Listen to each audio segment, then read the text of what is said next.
تو آج کسی غیر شرعی کام کرنے کے مرتکب نہیں ہوئے سر؟ مطلب کوئی ایسی ایکس پہ کوئی وی پی این یوز کر کے کوئی ٹویٹ شوٹ نہیں کیا آپ نے؟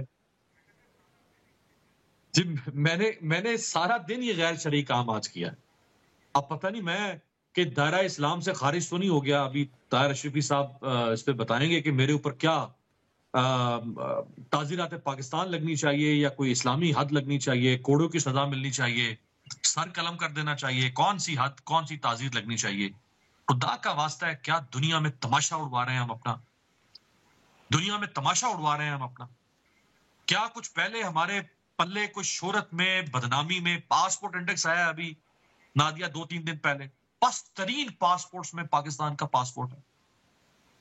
سائنس اینڈ ٹیکنالوجی میں ہم دنیا میں ناکام ہیں, تعلیم کے اعتبار سے ہم دنیا میں برباد ہیں, صحت کے لحاظ سے ہم دنیا میں برباد ہیں, ریسرچ پر کیپٹا کے اعتبار سے ہم دنیا میں برباد ہیں.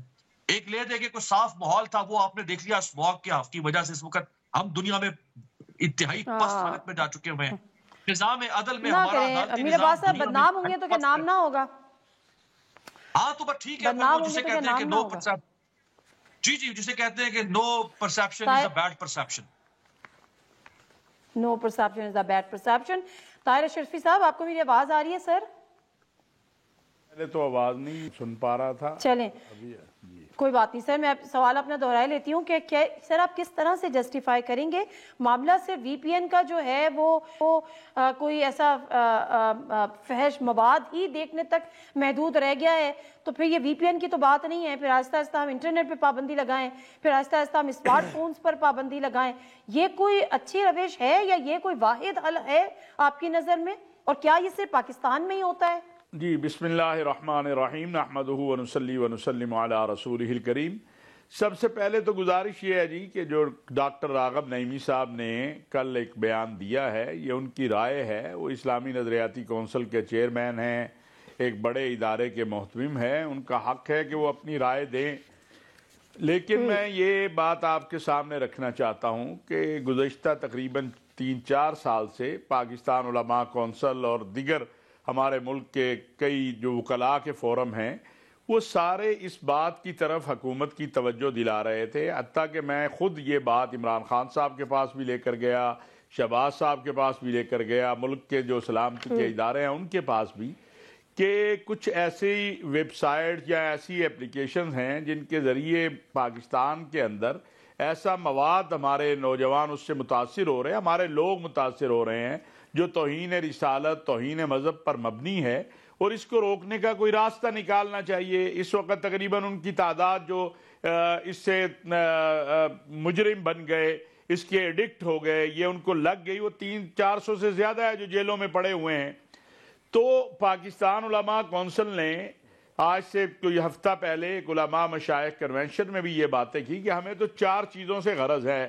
یہ جو اس طرح کا مواد ہے, توہین ناموس رسالت پر مبنی ہو, توہین مذہب پر مبنی ہو, جو ملک کے اندر دہشت گردی کو, انتہا پسندی کو پروان چڑھا رہا ہو, فرقہ وارانہ تشدد کو پروان چڑھا رہا ہو, اس کو روکا جائے. اس کے حوالے سے جو ویب سائٹس ہیں, فحاشی عریانی ہے, جس کے ابھی پی ٹی اے خود کہہ رہی ہے کہ انہوں نے 1 لاکھ سے زائد ایسی ویب سائٹس کو بند کیا ہے, اور لاکھوں کی تعداد میں ابھی اور بھی ہیں. اور اگر اس کے لیے کوئی ضابطہ یا بنایا جاتا ہے یا کوئی طریقہ کار اختیار کیا جاتا ہے, تو میں سمجھتا ہوں کسی کو بھی کوئی اس پہ اختلاف نہیں ہونا چاہیے. بذات خود کوئی چیز بھی ہے, موبائل ہے, اس کا صحیح استعمال بھی آپ کر سکتے ہیں, غلط بھی کر سکتے ہیں. وی پی این ہے, اس کا صحیح استعمال بھی آپ کر سکتے ہیں, غلط بھی کر سکتے ہیں. یہ ہے شریعت کے اعتبار سے قانون. پھر آپ کے ملک کا قانون ہے. اگر آپ کے ملک کا قانون کہتا ہے جی ہم نے وی پی این کو بین کر دیا ہے, یا ہم نے ایکس کو بین کر دیا ہے, یا ہم نے کسی فیس بک کو بین کر دیا ہے, تو وہ اس ملک کے قانون کے حوالے سے بات ہوگی. جہاں تک شریعت کی بات ہے, شریعت کا ضابطہ حلال و حرام کا جو ہے وہ نہ افراد پر ہوتا ہے, یعنی دیکھ کر ہوتا ہے, نہ جماعتوں کو دیکھ کر ہوتا ہے, نہ حکومتوں کو دیکھ کر ہوتا ہے. وہ تو ایک بڑا واضح ہے کہ جو حلال کام ہوگا اس کو حلال کہا جائے گا, جو حرام ہوگا اس کو حرام کہا جائے گا. ظاہر ہے. لیکن سر بالکل ٹھیک فرما رہے ہیں, کچھ معاملات آپ کی ذات کے اور اللہ تعالیٰ کے درمیان بھی ہوتے ہیں, چاہے اس سے لوگ متاثر ہو نہ ہو, لیکن آپ کو اس کا جواب دہ ہونا ہوتا ہے. لیکن میر عباس صاحب کیا حسن اتفاق ہے کہ بالکل تمام وہی چیزیں، وہی ایجنڈا اور وہی نکات بیک وقت پاکستان علماء کونسل کی جانب سے آئے، اسلامی نظریاتی کونسل کی جانب سے آئے، اور پھر ایسا ہی ایک وزارت داخلہ نے پی ٹی اے کو خط لکھ دیا، اور جو کنٹینٹ ہے وہ آلموسٹ سیم ہے کہ جی اس چیزوں کے لیے استعمال ہو رہے ہیں تو وی پی این کو بند کیا جائے، اس چیز کے لیے استعمال ہو رہے ہیں تو وی پی این پہ پابندی ہو، اور پھر وی پی این کو غیر شرعی قرار دے دیا گیا۔ اب جو بات کر رہے ہیں اس وقت طاہر اشرفی صاحب، کتنے آپ اس بات سے اگری کرتے ہیں کہ جی چونکہ اس طرح استعمال ہو رہی ہے تو پھر ٹھیک ہے قانون لاگو کریں؟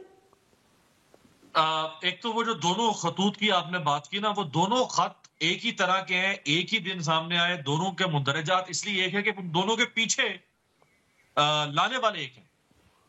اچھا، حافظ صاحب نے بالکل صحیح فرمایا کہ یہ راغب نعیمی صاحب کی ذاتی رائے ہے۔ معذرت کے ساتھ راغب نعیمی صاحب نے یہاں پہ ایک خیانت کی ہے، انہوں نے ایک بددیانتی یہاں پہ کر دی ہے۔ جو انہوں نے لیٹر ہیڈ کے اوپر، اسلامی نظریاتی کونسل کے لیٹر ہیڈ کے اوپر یہ جاری کیا، اس کی جو پہلی لائن اگر آپ پڑھیں نہ دیا، بلکہ دکھائیں آپ اپنے ویورز کو، اس میں لکھا ہے کہ اسلامی نظریاتی کونسل یہ سمجھتی ہے، اور نیچے پھر انہوں نے اپنے نام سے پورا بیان چلا دیا۔ وہ جامعہ نعیمیہ کے محتمم ہیں، اگر انہوں نے اپنی ذاتی رائے دینی تھی تو وہ جامعہ نعیمیہ کے لیٹر ہیڈ کے اوپر دیتے، ہمارے سارے آنکھوں پر ہے یہ، اور ان کے والد کا بہت احترام ہے۔ لیکن آپ کو اسلامی نظریاتی کونسل کے لیٹر ہیڈ پہ اسلامی نظریاتی کونسل کے بہاف میں کوئی سٹیٹمنٹ دینے کا حق حاصل نہیں ہے۔ اور میری معلومات کے مطابق جو گزشتہ اجلاس ہوا تھا نظریاتی کونسل کا، نہ اس میں وی پی این کا معاملہ ایجنڈے پر تھا، اور نہ ابھی وی پی این کے اوپر کوئی اجلاس بلایا گیا ہے۔ اور جب کل یہ لیٹر جاری ہوا نادیہ، تو اسلامی نظریاتی کونسل کے جو اراکین ہیں وہ ہکا بکا رہ گئے کہ یہ کس طرح، کس کے بہاف پہ یہ جاری کر دیا، ہمارے تو علم میں بھی نہیں ہے، ہم تو جانتے ہی نہیں کہ ایسی کوئی بات ہوئی ہے۔ تو راغب نعیمی صاحب نے ایک طرح سے ڈسیو کیا ہے لوگوں کو، ان سے یہ توقع نہیں ہے وہ جس منصب کی شخصیت ہے